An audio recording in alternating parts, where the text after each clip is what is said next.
इतकी गर्दी कमी होणार नाही, कारण हा अध्यक्ष चषक आहे, हा दिमागदार सोहळा आहे. आणि हा सोहळा अनुभवण्यासाठी आम्ही कोळेगावचं मैदानही दुमदुमताना बघितलेले, गजबजताना बघितला, आणि आम्ही नियोजितचं ग्राउंडही गजबजताना बघितलेले. अशी ही बहुचर्चित स्पर्धा.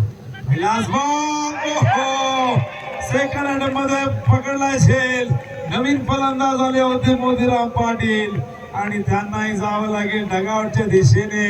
एक आघात केला होता, त्यातून संघ सावरला नव्हता, तर दुसरा आघात केला क्रिकेट संघाने नागाव संघावरती. मोतीराम पाटीलला जावं लागेल डगावच्या दिशेने. हा दुसरा गडी गारत होतो मैदानावरती नागाव संघाचा. धावा धाव फलकावरती आपण बघताय 7 धावा.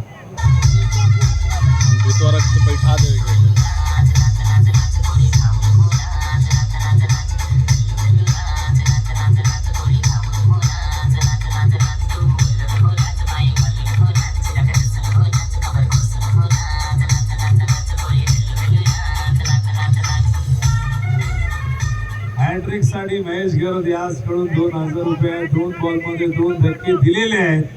बघूया हॅट्रिक होते का. हॅट्रिक बॉल फेस करण्यासाठी विकास पाटील.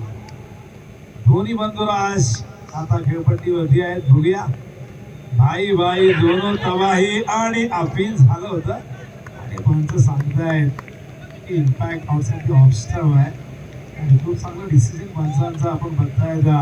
दबाव टाकण्याचा प्रयत्न झाला होता, पण पंचही अत्यंत अनुभवी आहेत.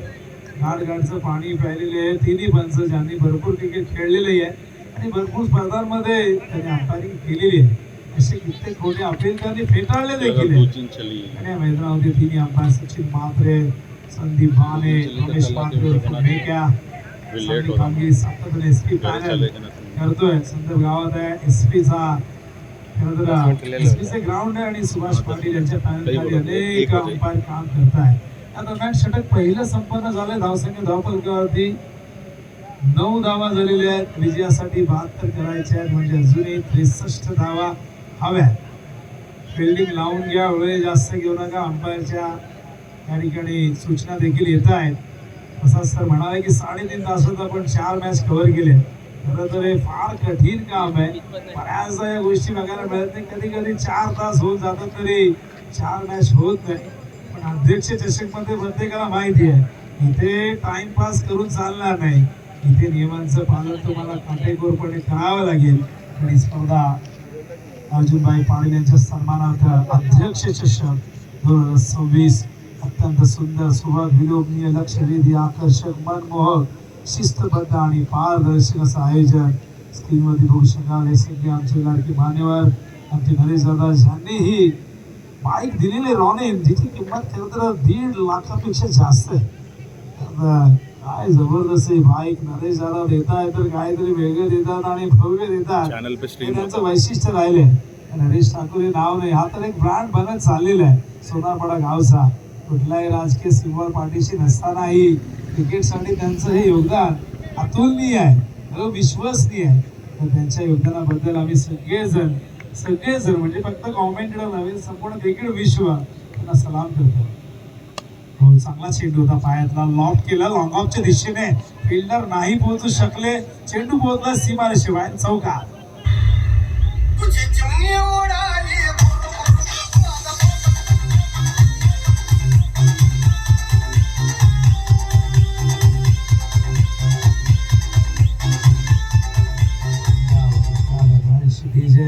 करतायत. एका बाजूला खेळाडू आपलं कौशल्य नैपुण्य दाखवतात, दुसऱ्या बाजूला आमचे चंदूदादा फुलाणे यांचं स्किल दाखवतात. झेलची शक्यता होणार का झेल, आणि झेल झेल त्या ठिकाणी ड्रॉप केलं. क्षेत्ररक्षक आपण बघितलं डीप मध्ये सागर ठाकूर अपेक्षा नव्हत्या सागरकडनं. संघाचा अत्यंत चपळ चतुर क्षेत्ररक्षक होता, असं कधी कधी होतं. बऱ्याचदा नाईट स्पर्धेमध्ये अनेकांना ते जजमेंट टाकता येत नाही, या चुका होत असतात. शेवटी कृत्रिम उजेड आणि सूर्यप्रकाश यामध्ये भरपूर फरक असतो. हो, टॉप एज पुन्हा एकदा संधी. आज हे स्वीकारलाय फाईन लेगला संतोष शेलारने केलाय वार. फलंदाज होईल गार. आणि आणखीन एक धक्का लागलाय मैदानावरती टीम नागावला.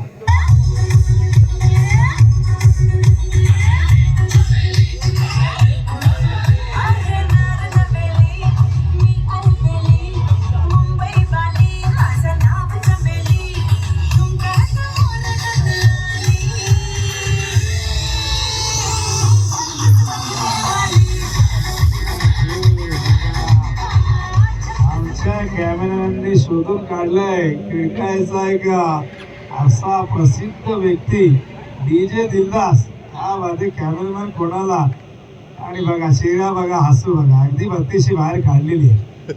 आज त्याला आनंद असतो दिलदास. आम्ही म्हणायचो की दिसायच्या मैदानावरती गेलो की आम्हाला दिलदास नेहमी भेटायचे. हा दिलदास असं म्हणतात की EMI वर मंडप देतात डीजे. काय गमतीचा भाग आहे. पण दिलदास खरं तर खूप दिलदार आहे आणि आमची फार जवळची मित्र दिलदास. भरपूर दिवस भेट नाही झाली. हो केलाय square of the wicket. Fielder नाहीये डीप मध्ये आला हा चौकार स्क्वेअरच्या दिशेने.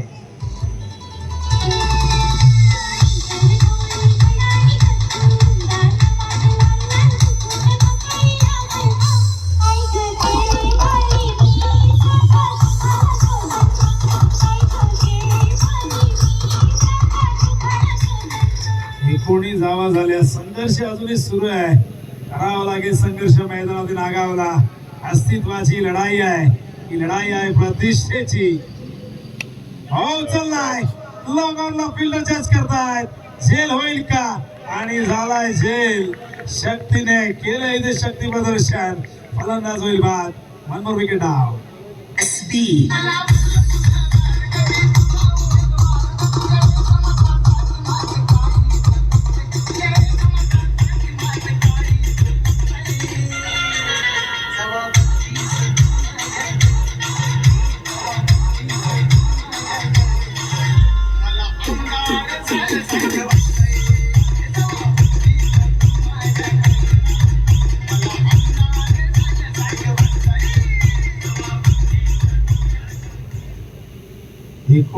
आणि एकूण विकेट गमावले 4. चिंता वाढलेली आहे कारण की कुठलाही फलंदाज खेळपट्टीवरती थांबत नाहीये. एक पार्टनरशिपची जरूर गरज होती. कुठेतरी एक मोठ्या धावसंख्येचं हे दडपण दिसतंय नागाव संघावरती कारण आधी सुरुवात मिळाली नाही. खिडकाई संघाच्या फलंदाजाने 71 धावा केल्या आणि काय जबरदस्त बॅटिंग राहिली खिडकाई संघाची. खिडकाईचे भरपूर समर्थक या ठिकाणी उपस्थित आहेत. नागावलाही समर्थन आहेत. किंवा युट्यूबच्या माध्यमातून बघत असतील. हा खेळ नुसता खेळ नाही तर या इमोशन्स आहेत प्रत्येकाच्या आणि प्रत्येकाला वाटते की आपली टीम जिंकावी. अनेक जण सकाळपर्यंत टीमला सपोर्ट करत असतात. कधी कधी सकाळी 4 वाजता शेवटची मॅच होते. एखादा संघ जिंकतो आणि कुठेतरी बक्षीस पात्रतेत पोहोचतो. पण 4 वाजेपर्यंत जागूनही कधी कधी रिकाम्या हातीही परतावं लागतं. सुख दुःखाने भरलेला खेळ. या खेळामध्ये अनेकदा आपण आनंद अश्रू बघतो. अनेकदा दुःखाचे अश्रू डोळ्यात येत असतात. हा खेळ तुम्हाला रडवतो हसवतो. जबाबदारी घ्यायला शिकवतो. एकीचं बळ शिकवतो. एकाग्रता काय असते जबाबदारी काय असते हा खेळ तुम्हाला भरपूर गोष्टी शिकवतो ज्या आयुष्यात तुम्हाला कराव्या लागतात. त्या दरम्यान आपण बघता 2 षटकं संपलेली आहेत.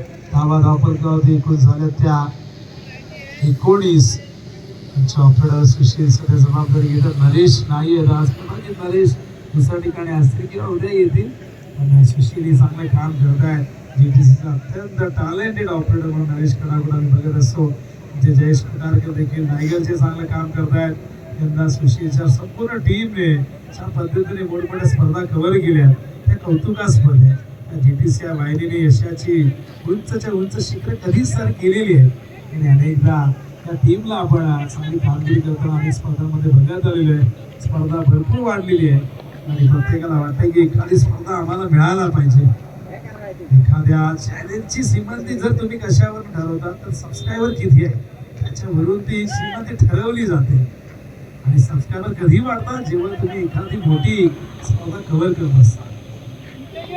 19 धावा झालेल्या आहेत आणि प्रेशर उचललाय उंच गेलाय जाईल कलाम आणि हो गेला लांब जाताना देऊन गेलाय 6 धावा नागाव टीमला.